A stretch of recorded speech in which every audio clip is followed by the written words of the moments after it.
ආයිබෝවන් අර කොවිඩ් ගැන කතාව ටිකක් යට ගිහින් වගේ තිබුණට මේ දවස්වල ආයිමත් ඒ ගැන කතා බහක් මතුවෙලා වගේ නේද විශේෂයෙන්ම අර ඉන්දියාවෙන් වාර්තාරිනවා කියන JN.1 නේද අලුත් ප්‍රභේදය ඒකත් එක්ක ඒක ඇත්ත ලෝක සෞඛ්‍ය සංවිධානයේ අර වාර්තායමත් බැලුවම අනිත් ජාත්‍යන්තර මාධ්‍යත් මේ JN.1 පැතිරීම ගැන දැන් කතා වෙනවා. ඉතින් ඒ නිසා ලංකාවෙත් පොඩි කතා බහක් තියෙනවා තමයි.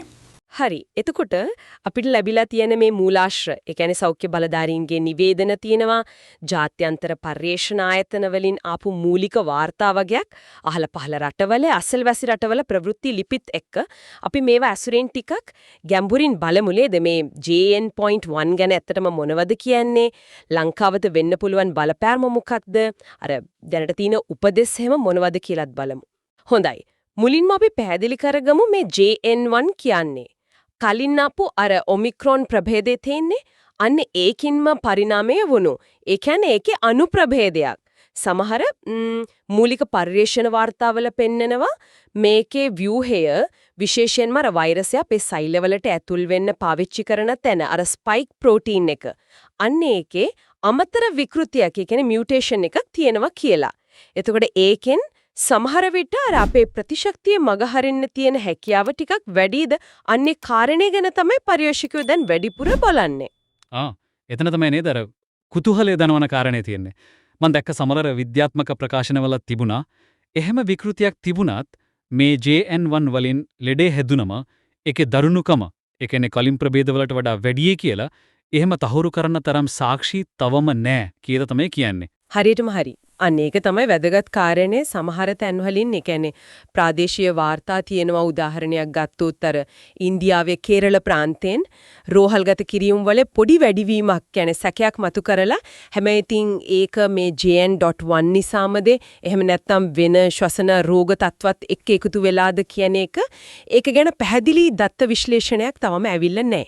ලෝක සෞඛ්‍ය සංවිධානයත් එයාලා කියන්නේ මේක අවධානය යොමු කළ යුතු ප්‍රභේදයක් විදිහට. ඒ කියන්නේ variant of interest තාමාර දැඩි අවධානය යොමු කළ යුතු ප්‍රභේදයක් variant of concern A category එකට දාලා නැහැ. එතකොට ලංකාවේ පැත්තෙන් බැලුවොත් සෞඛ්‍ය අමාත්‍යාංශයෙන් එහෙම මෑතකදී නිකුත් කරපු නිවේදන තිබුණා නේද? ඒවායේ මන දැක්ක විදිහට නම් වැඩිපුරම කියන්නේ අර රෝග ලක්ෂණ ගැන අවධානයෙන් ඉන්න කියලයි. විශේෂයෙන්ම අර ශ්වසන අපහසුතා, උණ, කැස්ස වගේ දේවල්. ඒ වගේම අර පොදු තැන්වලදී ආරක්ෂණ විධිවිධාන පිළිපදින එක කොච්චර වැදගත්ද කියලා තය මතක් කරලා තියෙනවා. ඒක ඇත්ත. මොකද මේ වගේ අලුත් ප්‍රභේදයක් ගැන සම්පූර්ණ තොරතුරු හරියටම එනකල් අපිට තියෙන හොඳම දේ තමයි පූර්ව ආරක්ෂාව. ලංකාවේ සෞඛ්‍ය පද්ධතියත් මේ ගැන අවධානයෙන් ඉන්නවා. සමහර මූලාශ්‍රවල මම දැක්ක කියනවා අර ජාන අනුක්‍රමණ පරීක්ෂණය කියන්නේ ජීනෝම් සීක්වෙන්සිං වගේ දේවල් වලින් ලංකාව ඇතුලේ මේක තියෙනවද කියලා නිරීක්ෂණය කරනවා කියලා. ඉතින් අවශ්‍ය වුණොත් ප්‍රතිචාර දක්වන්නත් සූදානමක් තියෙනවා වගේ. ඉතින් මේ හැම දෙකින්ම අපිට තේරුම් ගන්න තියෙන්නේ කලබල වෙන්න ලොකු හේතුවක් දැනට නැතත් අර අපි කවුරුත් දන්න ඒ සමහර වෙලට දැන් ටිකක් අමතක වෙලා වගේ තියෙන දේවල්. ඒ කියන්නේ මාස්ක් එකක් දාන එක, විශේෂයෙන් සැනගින්න ඇතුලේ තැන්වලදී නිතර අත්සෝදනයක අර දුරස්ථභාවය මේ වගේ දේවල් වල වැදගත්කම ආයෙත් ඉස්මතු වෙනවා කියන එක නේද? අනිවාර්යෙන්ම මේක නිකම්ම උපදේශයක් නෙවෙයිනේ. මේ වගේ අවිනිශ්චිත තත්වයක් එක්ක තමන්ගේ අනිත් අයගේ ආරක්ෂාවට තියෙන හරිම තාර්කික පියවර තමයි.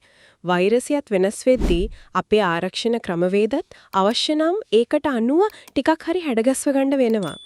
ඉතින් මේක తాවකාලිකව හරි ආයමත් පිරිපදින එක අර වෛරසය ගැන පැහැදිලි චිත්‍රයක් ලැබෙනකල් නුවණට හුරුයි කියලායි මට හිතෙන්නේ. හරි. එතකොට සාරාංශයක් විදිහට ගත්තොත් අද අපි මේ කතා කරපු මූලාශ්‍රය අනුව පේන්නේ ප්‍රධානම දේ තමයි JN.1 කියන්නේ අවධානයෙන් ඉන්න ඕනේ අලුත් කොවිඩ් අනුප්‍රභේදයක්.